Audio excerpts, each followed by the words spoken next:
Okay, தரித்திரம் நீங்கி என்னோட குடும்பத்துல சந்தோஷம் அதிகரிக்கணும்னா நான் என்னங்க செய்யறது அப்படின்னு சொல்லிட்டு ஒரு கேள்வி. நல்லா புரிஞ்சுங்க. தரித்திரம்னா முதல்ல என்னன்னா, நாம் செய்த செயல்கள் தான் நமக்கு தரித்திரமா வந்து நிக்குது. நீங்க நல்ல செயல்கள் செஞ்சீங்கன்னா உங்களுக்கு நல்லது நடக்கும். நீங்க தீய செயல்கள் செஞ்சீங்கன்னா எப்படி உங்களுக்கு நல்லது நடக்கும்?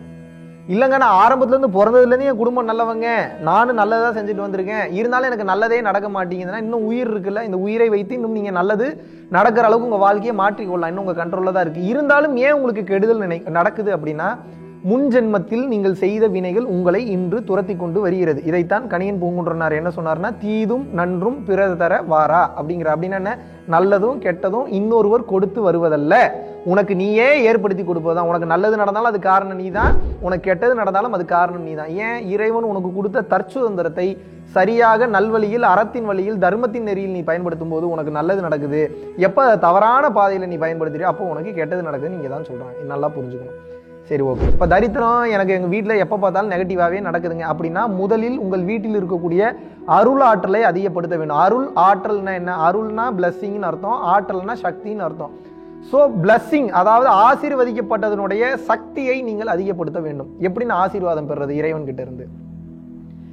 எத்தனையோ குறுக்கு வழிகள் இருந்தாலும், குறுக்கு வழிகள்னா இப்ப என்ன, எனக்கு ஒரு நல்லது நடக்கணும் அப்படின்னா நான் ஏதாவது பரிகாரம் பண்ணாலோ, இல்ல ஏதாவது எலுமிச்சம்பழத்தை வச்சு ஏதாவது ஜிமிக்ஸ் வேலைக்கு நான் பண்ணாலோ, இல்ல வந்து வேற ஏதாவது எனக்கு பிடிச்ச மாதிரி பரிகார முறை வேற ஏதாவது ஒண்ணு இருக்கு, இல்ல ஏதாவது குலதெய்வ கோயிலுக்கு அடிக்கடி நான் போயிட்டு வர்றதுனால மட்டும் உங்களுக்கு வாழ்க்கை ஃபுல்லா நல்லது நடந்து விடாது. நன்றாக புரிந்து கொள்ளுங்கள். உங்களுக்கு அருளாற்றை வழங்கக்கூடிய குலதெய்வமே, உங்களுக்கு அருளாற்றலை வழங்கக்கூடிய அந்த இறைவனே எங்கிருந்து அந்த அருளை பெற்று உங்களுக்கு கொடுக்குறாங்க அப்படின்னு வந்து பாத்தீங்கன்னா, அருட்பெருஞ்சோதி ஆண்டவர், கருணையே ரூபமான அவர். அங்கிருந்து தான் சிவன், பார்வதி, விஷ்ணு, பிரம்மா இவங்களுக்கெல்லாம் பவர் வருது. அங்கிருந்து தான் இவங்க மக்களுக்கு அந்த பவரை கொடுக்குறாங்க. ஏன்னா நீங்க அவங்களை வேண்டுறீங்க, அதனால அவங்களுக்கு கொடுக்குறாங்க. ஆனால் இது நிலையான நிலை கிடையாது. அருளாற்றல் கம்ப்ளீட்டா ஒருத்தனுக்கு கிடைக்க வேண்டும் என்றால் அவன் அன்பின் ஸ்வரூபமாக மாற கற்றுக்கொள்ள வேண்டும். அன்பின் ஸ்வரூபமா மாறுறது என்ன? இன்னொருத்தனை அடிச்சாலும் வேடிக்கை பார்த்துக்கிட்டே இருக்கிறது அன்பின் ஸ்வரூபம் கிடையாது. பல வீடியோஸ்ல சொல்லியிருக்கேன். முடிஞ்ச அளவுக்கு பொறுமையை கையாளணும். தேவைப்படுகிறது என்றால் சாது என்கிற தன்மையை தாண்டி 4 பேச்சு பேசுறதுக்கும் 4 திட்டு திட்டுறதுக்கும் தயங்கக்கூடாது. ஆனால் அதே பொழப்பாக தெரியக்கூடாது. சரி, தரித்திரம் நீங்கணும். வேற எப்படிலாம் தரித்திரம் நீங்கும்? 4 பேருக்கு உதவிகள் செய்யும் போது, பொருளாதார ரீதியாக மட்டும் கிடையாது, அன்பின் ரீதியாக, கருணையின் ரீதியாக, அறிவு ரீதியாக, ஞானத்தின் ரீதியாக ஒருத்தவங்களோட மனசை விடுதலை நீங்க செய்ய வைக்கிறீங்க, ஒருத்தங்களை ஹெல்ப் பண்றீங்க, ஒருத்தங்களோட மன அழுத்தத்திலிருந்து வெளியே வர்றதுக்கு நீங்க ஹெல்ப் பண்றீங்கன்னா தரித்திரம் நீங்கும். இது வந்து இன்னைக்கு செஞ்சுட்டு நாளைக்கே ரிசல்ட் எதிர்பார்க்கறது கிடையாது. உங்க வாழ்க்கையவே இப்படி வாழ ஆரம்பிச்சீங்கன்னா தரித்திரம் கம்ப்ளீட்டா உங்களை விட்டு விலகும். 4 பேருக்கு உதவி பண்ணும்போது தரித்திரம் நீங்கும். பிடித்தவர்களுக்கும் சரி, பிடிக்காதவங்களுக்கும் சரி, பசியோடு இருக்கிறவனுக்கு அன்னதானம் இடும்போது தரித்திரம் உங்களை விட்டு கண்டிப்பாக விலகி செல்லும். அது மட்டும் இல்லாம நாய், நரி, பன்றி, கழுதை எந்த விலங்கினமாக இருந்தாலும் சரி, குதிரை எதுவாக இருந்தாலும் சரி, அதுக்கும் அப்படித்தானே பசிக்கும். அதுவும் ஒரு உயிர் தானே நினைச்சு அதுக்கு உணவளிக்கும் போது, அதை துன்பப்படுத்தாமல் இருக்கும்போது தரித்திரம் உங்களுக்கு விலகும். அதை தொடர்ந்து பசிச்சவனோடு இருக்கிறவனுக்கு பசிக்கு சாப்பாடு கொடுக்கிற மாதிரி, தாகத்தோடு வரவனுக்கு தண்ணீர் கொடுத்தாலும் தரித்திரம் விலகும்.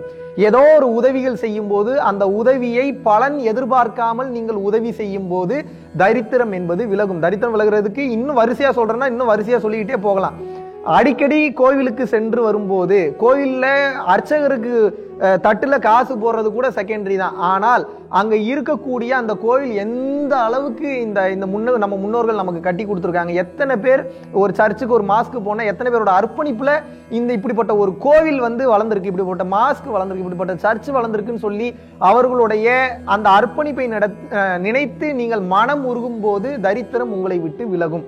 இதை கடந்த நிலையில் தரித்திரம் மெயினா உங்களை விட்டு விலகணும்னா, ஆல்ரெடி சில வீடியோஸ்ல நான் சொல்லியிருக்கேன், உங்க வீட்டுல எவ்வளவுக்கு எவ்வளவு தீப வழிபாடு அளவுக்கு அதிகமாக நீங்கள் விளக்கை ஏற்றி வழிபட்டு கொண்டே வரும்போது, அதிகமாக வீட்டில் தீபம் ஏற்றும் போது உங்களது தரித்திரம் உங்களை விட்டு விலகும்.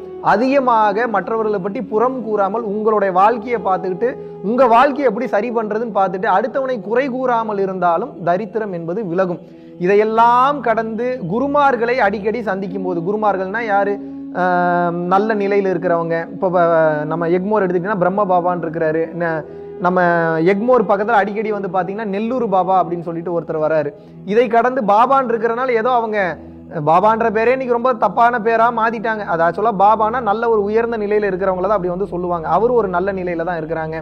அது போக வந்து பாத்தீங்கன்னா எனக்கு தெரிஞ்ச சில மகான்களை சொல்றேன். இந்த மாதிரி உங்க ஏரியால உங்களுக்கு தெரிந்த மகான்களோ இல்ல சித்தர்களோ இல்ல அந்த நிலையை அடைந்தவர்கள் யாராவது இருந்தாங்கன்னா எந்தவித எதிர்பார்ப்பும் இல்லாம அவங்ககிட்ட எனக்கு இதை கொடு அதை கொடுன்னு கேட்காம அவங்களோட தரிசனம் இருந்தாவே போதும்னு சொல்லி அந்த மகான்களை, உயிரோடு இருக்கக்கூடிய மகான்களை தரிசனம் செய்யும் போது தரித்திரம் என்பது விலகும்.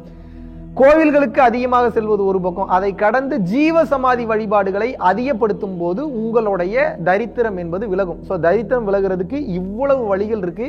இதுல மெயினா உங்க தரித்திரம் சீக்கிரம் விலகணும்னா அன்னதானம் நீங்கள் பண்ணும்போது உங்களோட தரித்திரம் என்பது விரைவில் விலகிவிடும். இன்னைக்கு பண்ணிட்டு நாளைக்கு ரிசல்ட் எக்ஸ்பெக்ட் பண்ணாம தொடர்ந்து அதே வேலையாக நீங்கள் செய்து கொண்டே வரும்போது, ஏன்னா அவ்வளவு பாவத்தையும் ஒரே டைம்ல செஞ்சு அழிக்கிறதுனா எனக்கு சாதாரண விஷயமா? இதை உணர்ந்து நீங்கள் செய்யும் போது உங்கள் வாழ்வில் தரித்திரம் விலகி வாழ்வில் மிகப்பெரிய மகிழ்ச்சியை அடைவீர்கள். இறைவனின் பரிபூர்ண அருளாசிகள் கிடைக்கப்பெற்று உயர்ந்த கட்ட நிலைகளை நீங்கள் அடைவீர்கள். நன்றி, வணக்கம்.